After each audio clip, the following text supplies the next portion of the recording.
Pardon me there, everybody. This is the DA Wrestling. DA Wrestling. How you guys doing? It's Wednesday night. You know it's Dynamite time, right? On today's show, Osprey and MJF go toe to toe and set a match for next week on Dynamite, which is absolutely amazing. Mariah May turns on Tony Storm, and Samoa Joe goes to the hospital. But first off, we're going to start today with the Owen Hart tournament because that's what we're going to start off with. The Owen Hart tournament finals were tonight here live at in Calgary, actually Alberta, Canada. Uh, First two matches, we get the men's match first on the card, which was actually Bryan Danielson versus Hangman Page. For the winner to face Swerve at All In Wembley. Excellent match to start off with, guys. It was just an absolute, just a barn burner, really, when you think about it. These guys went toe to toe, beat the living hell out of each other. Bryan Danielson really selling the injury with the neck, and really selling the fact this is his last year of wrestling. And they're really, really pushing it down the line. They had, I guess, coming out on commentary tonight was actually Nigel McGuinness, and Nigel McGuinness was really playing up the whole. I can't believe Danielson beat me back in the Ring of Honor days and stuff like that.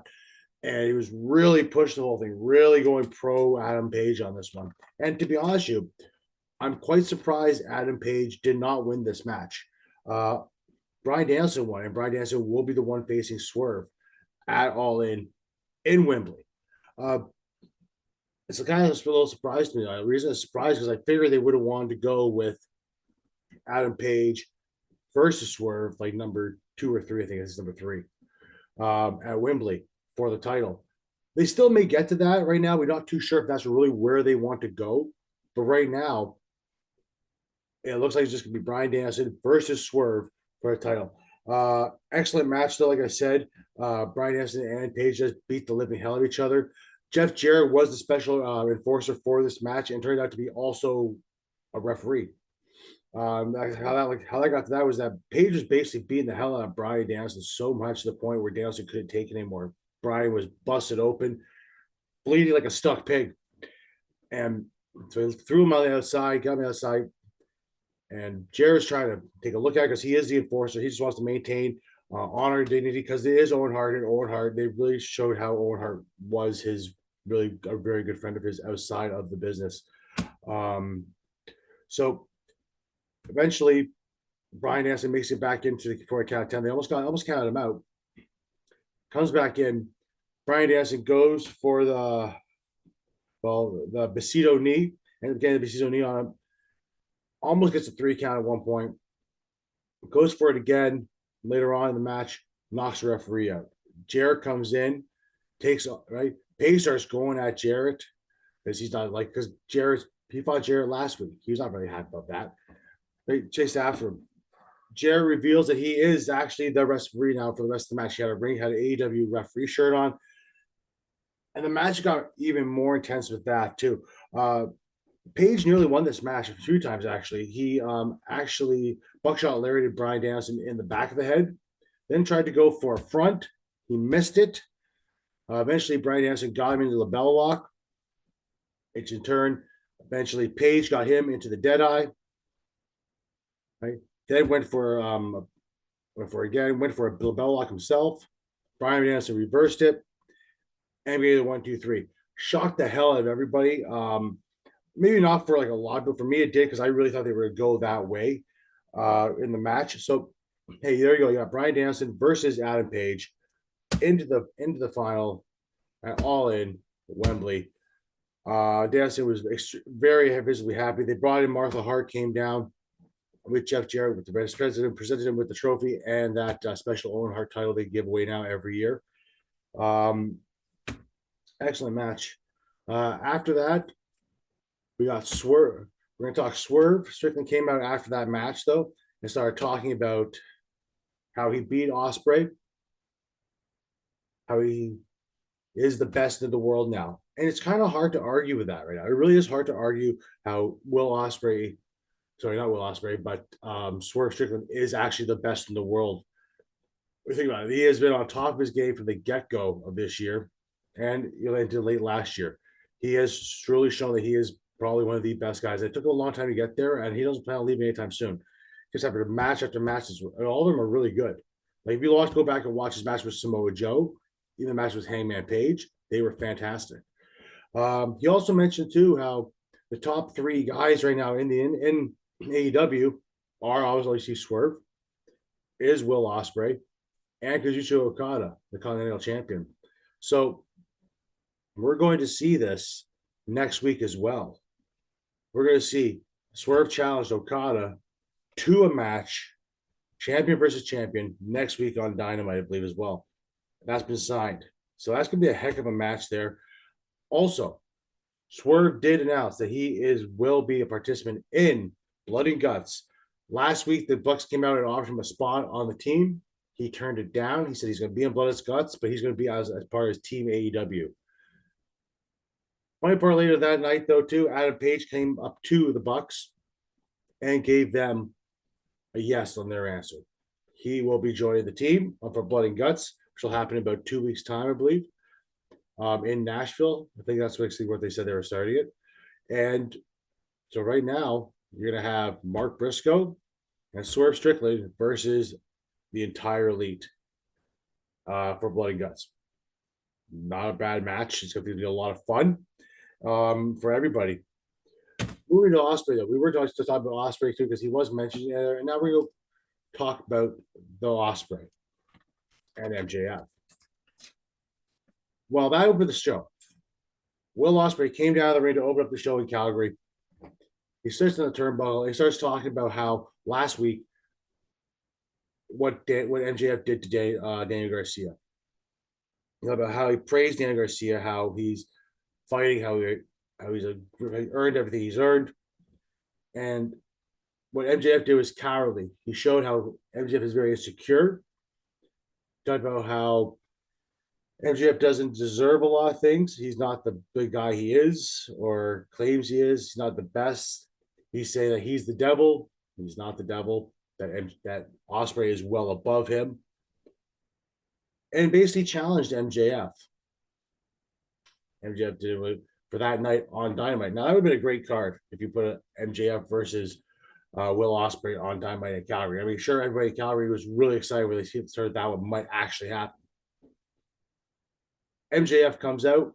Doesn't really come out, actually. Sorry, I shouldn't say that. His music turns on. And they have a video package of him in the back. And he's talking there how he is generational talent. How he is, I mean, he's already said before, he's a generational talent. He's really is the best in the world. And then he dropped this one. And next week, on episode number 250, I believe it was, this is what the number is, of AEW Dynamite, we're getting MJF versus Will Osprey for the international title on live TV for free. I don't know where this is how this is gonna end up affect All In, because I really thought this match was actually gonna go on at All In Wembley. It seems they might be going another direction, or they might almost like DQ this. It feels like they're probably gonna DQ this just so you can get that match again at All In. I mean, just to see how this works out though, and how it happens. It's going to be probably one of the top 10 matches of this year. More than likely, is Will Osprey. This guy basically just craps out perfect matches. You know, MJF. You haven't really seen this guy do a bad match. He's going to sell for Osprey, and both are going to sell like hell for each other. This is a match that these guys here are probably they should do on a bigger stage, and hopefully they do get to do it at Wembley. But right now, you're getting them for free TV. You can't be complaining about that. I think it's going to be probably bigger. I think they're looking for bigger ratings on Dynamite, and this is a good way to do it. Anybody who's a wrestling enthusiast will sit down and they will watch this episode next week on Dynamite and watch how two guys really get it done. I mean, let's be honest. These two guys are going to have a great match. There's no doubt in my mind. And hopefully Nigel McGuinness is actually on commentary because I really enjoyed his commentary. Not that I say I don't like Taz. Taz wasn't allowed in the building due to Chris Jericho shenanigans again, talking to the EVP. So Taz wasn't there to show. I think Taz, is actually dealing with something else, but I'm not too sure how that happens. But we'll find out.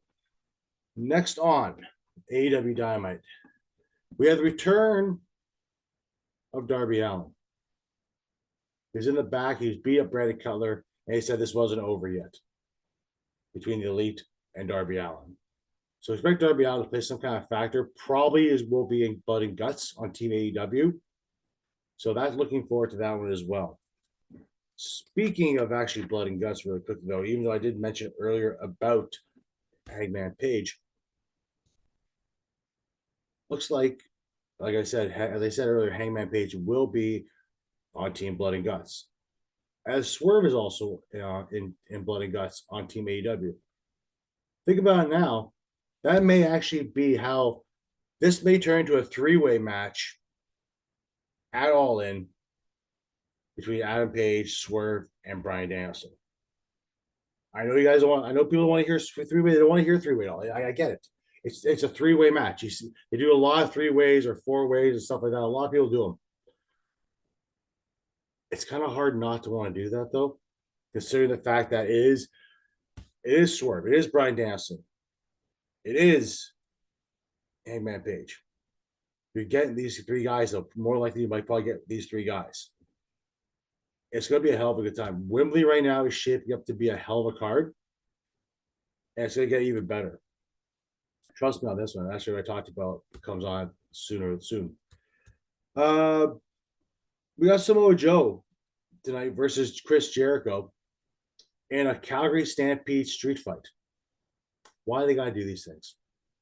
Just because you're in a certain city doesn't mean you have to have a street fight named after that. I don't get it. It's never made sense to me.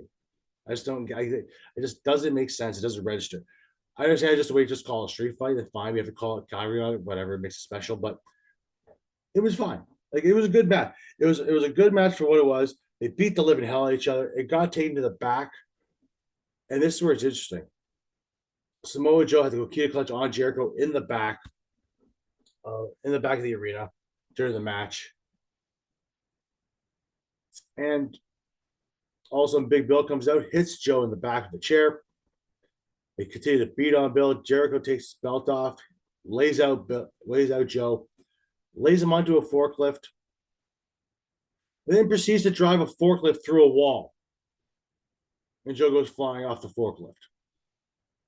Jericho's pretty much reached psychopath moment at this point now. He's become insane. This whole learning tree thing. And like I said before, I'm not a big fan of the learning tree stuff. I'm not. It's just to me, it's just, I don't know. I don't know I don't have the words to describe how I feel about it, because I don't really know. I know I don't like it that much.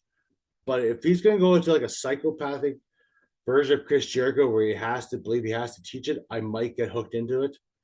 I kind of like those psychopathic things when it comes to wrestling. I think it's interesting to me. Like, I enjoy carrying cross in WWE, right? I like when people just go absolutely insane. Like, I love the House of Black because they're kind of insane and dark and gothy, and I love them. They're great. Makes me happy when I see it. In fact, they should do more of them on TV too. It'd be great. Instead of seeing just, on Collision or Rampage. Actually, speaking of which, Buddy Matthews should be coming back soon. I mean, and after all, if his wife's back in the WWE now, going after Dom, he should probably be back in the House of Black shortly. Should be interesting. So, looking forward to that one. Should be good. Also on that night of the card,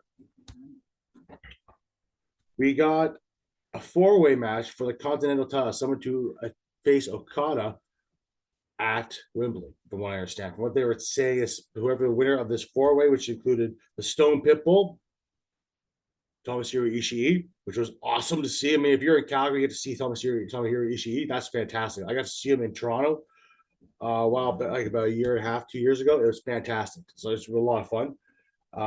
Claudio, Kyle Fletcher, and the Bastard Pack. Oh, great time, great match. Went all over the place. Everyone got to do their spots. At one point, I thought they were going to have Ishii was going to win. Still like he was going to. Fortunately, he didn't. But I like who won, though. The person who won was Pac. He won with the black arrow, then right into the brutalizer on Kyle Fletcher. Pissed off Don Callis, who was sitting there doing commentary. Well, tough shit, Don. Tough shit, Don. I don't think Don's going to keep Kyle Fletcher. I mean, he's already soon. I think it's like coming to the point where they're going to kick him out too. Seems like Don Callis' family just turned it right to hell. So I don't know what the hell's going on with that, but it just seems like it's going to hell in a handbasket, very quickly. But Pac won. Pac had a little bit of a promo after saying everything he said he was going to do when he got back hasn't come to fruition. But he'll be damned if he loses his Wembley moment, because he wants his Wembley moment, and the Bastard's going to have it. So if they're going to have Pac versus Okada for the Continental title, I'm for that. By all means, let him go. Give him time. Let him have a good old ball. Just let them both go. It'll be fantastic. Absolutely and utterly fantastic to see those two guys go at it. We turn now to the women's One Heart Champion over Heart title match finals. Actually, no, I don't want to do that yet. Forget about it. Let's do Mercedes Moné, because she was on the show tonight doing her little celebration. She's really healing it up, being an annoying woman that nobody seems to like, almost like a weird Karen, but just but has a title. Saying how she's gonna she could beat Britt Breaker and send her away, and injure her and send her away. Britt comes out, lays out some security, chases off Mercedes Moné. This is pretty much going to be confirmed probably soon for All In. So I mean, if you're looking at it right now, All In's looks here to be a good card. If you're getting Okada versus Pac, if you're getting Osprey, possibly again against MJF, possibly you're getting Danielson versus Swerve, with possibly Hangman being in there. That's enough to sell a card, guys. Like, if you're a wrestling fan and you like AEW or WWE, it doesn't really matter which one you like at all. You're going to sit there, you're going to go out there, you're going to order this pay-per-view, you're going to watch that pay-per-view, because those matches alone are selling the card. But as I said earlier, before we got back with the Mercedes Moné, let's talk the Owen Hart women's match of Mariah May versus Willow. The turn finally happened, folks. Been waiting on it for months.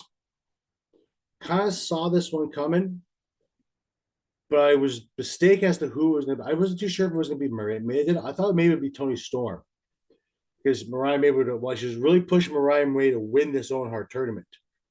So I figured maybe she's going to cost Mariah May.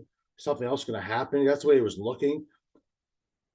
Well, Mariah May ends up winning. Now she won clean for the most part.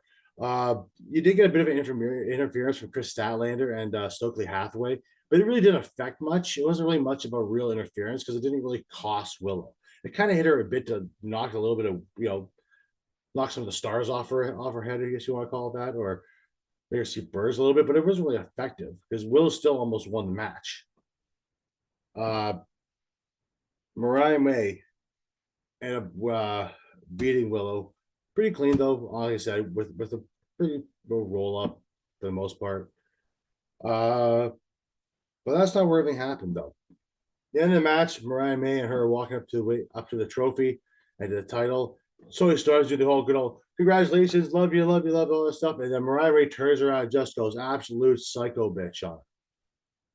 Just beats her with the title. Goes after Luther. Just beats to a bloody pulp. Just absolute bloody pulp. Like, kicks the living hell out of her. I was a little surprised it was Mariah May that did all this. I figured it was like a simple thing where maybe Toni Storm would turn on her because she's facing her. But no, Mariah May literally struck first. Just like a complete, utter psychopath. Very similar to the Mickey James Trish Stratus stuff, or like back in the day, like just pummeled her. And so we're getting Mariah May at Wembley versus Toni Storm. It's already been signed. They showed the graphic on it. It's hard to think whether or not Toni Storm's actually going to keep the title over Mariah May. I think it's May they're going to have to give May the title. I think this is probably a smart move to do. But Toni Storm's been a really good champion so far. She's really built up that whole 1920s crazy movie star kind of thing. So it'd be interesting to see what happens with what they're going to what happens at All In. But like I said, that calling card, and now we just mentioned before, as we mentioned earlier, the card so far. Now we're adding the Mariah May versus Toni Storm with this. What has what's happened tonight? They're going. That's gonna be a good match. It's gonna be a hell of a good match. So you think about it now, we're gonna have the two women's titles matches alone look fantastic. Britt Baker versus Mercedes Moné.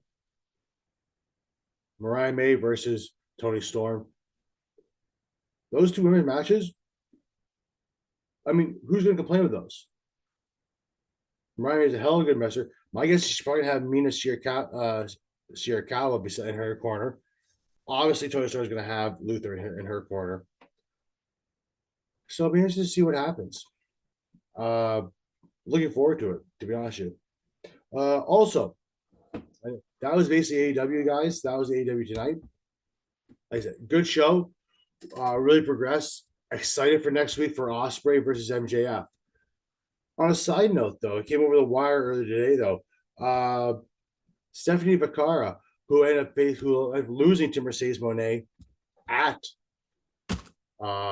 Forbidden Door, has signed a contract with the WWE and will be on the NXT brand. That WWE's really starting to build a division, women's division, even better than what it was before. Especially with the addition of Julia when she gets cleared she'll be in WWE, and you're gonna have obviously now Stephanie Vaquera. You already have Roxanne Perez there. You have a bunch of the other girls that are there. You have Mia Yim, Jada Parker there. That division, women's division in NXT alone is going to be very good. So look out for that, guys. It's going to be a heck of a good show.